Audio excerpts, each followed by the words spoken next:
देखो समानांतर चतुर्भुज, क्या लिखे? समानांतर चतुर्भुज ए बी सी डी इस प्रकार का है। तो समानांतर चतुर्भुज मतलब क्या? जो चतुर्भुज है वो क्या, उसकी भुजाएं क्या है? समानांतर है। तो देखो इसका जब क्षेत्रफल के बारे में पूछा जाएगा क्वेश्चन, तो क्षेत्रफल बराबर क्या होता है? देखो ये आधार हो जाता है, आगे बढ़ा देंगे तो, है ना, और ये क्या हो जाता है? ऊंचाई हो जाता है। तो टोटल सी डी क्या हो गया? आधार हो गया, और ऊंचाई कितना? यहाँ से अपने से लिख देंगे सी ई, तो क्या हो जाएगा? ऊंचाई हो जाता है।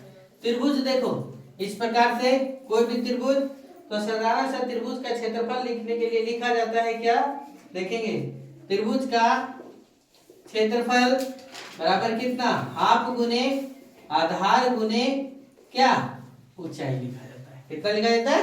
हाफ गुने आधार गुने ऊंचाई। ये सिंपल सा त्रिभुज का, लेकिन है ना क्लास 9 में अलग अलग पढ़ने मिलेगा, हीरोन का सूत्र पढ़ने को मिलेगा।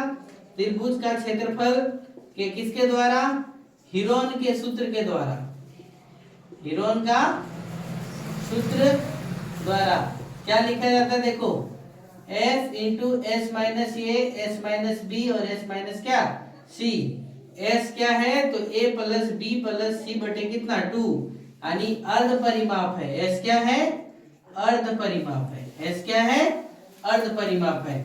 फिर देखो समबाहु त्रिभुज के बारे में बताएंगे। किसके बारे में? समबाहु त्रिभुज। कौन सा? समबाहु त्रिभुज, यानी जिस त्रिभुज की तीनों भुजा क्या हो? बराबर हो, है ना, सब भुजाओं क्या हो? बराबर हो। वो क्या हो गया? समबाहु। तो समबाहु त्रिभुज का परिमाप बराबर कितना जानते हो? 3 गुने कितना?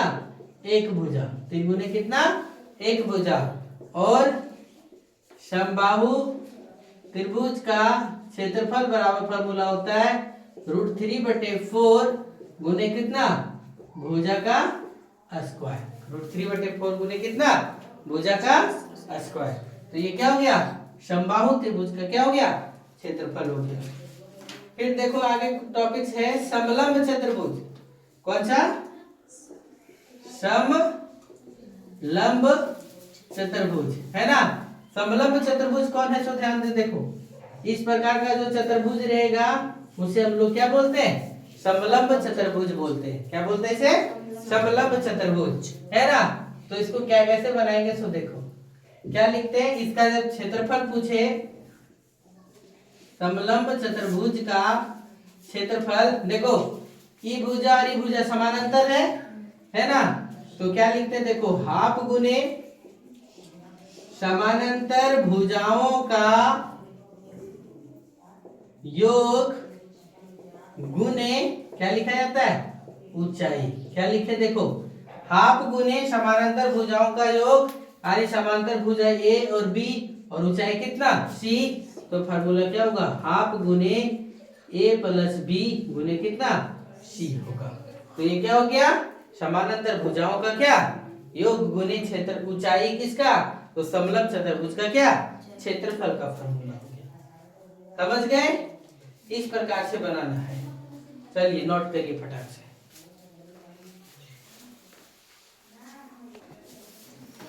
वैसे देखिए, जैसे समान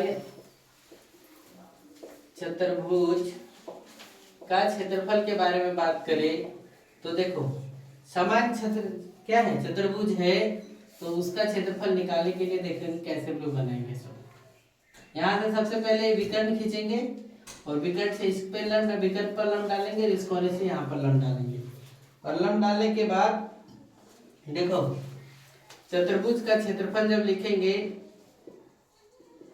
चतुर्भुज का क्षेत्रफल बराबर हाफ गुने, है ना,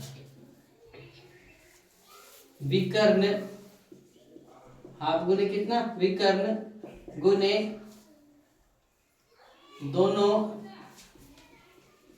लंब का योग, यानी विकर्ण ये माने ये लंब बी और ये लंब सी, तो हाफ गुने ए गुने बी प्लस कितना? सी लिखेगा। समझ गए? तो इस प्रकार से ये है। इसके बाद आया समचतुर्भुज का क्षेत्रफल। इसका समचतुर्भुज यानी जिसकी चारों भुजा क्या है, बराबर है, वो चतुर्भुज क्या कहलाता है, समचतुर्भुज कहलाता है। क्या कहलाता है, समचतुर्भुज, है ना। तो इसका क्षेत्रफल निकालने के लिए क्या लिखते हैं हम लोग, सम चतुर्भुज का क्षेत्रफल बराबर, ये देखो ऐसे गुने कितना, ऐसे लिखेंगे तो क्या होगा, हाफ गुने पहला विकर्ण गुने कितना, दूसरा विकर्ण। हाफ गुने कितना, पहला विकर्ण गुने कितना, दूसरा विकर्ण। ये क्या हो गया, है ना, इस प्रकार का। या फिर और फॉर्मूला है,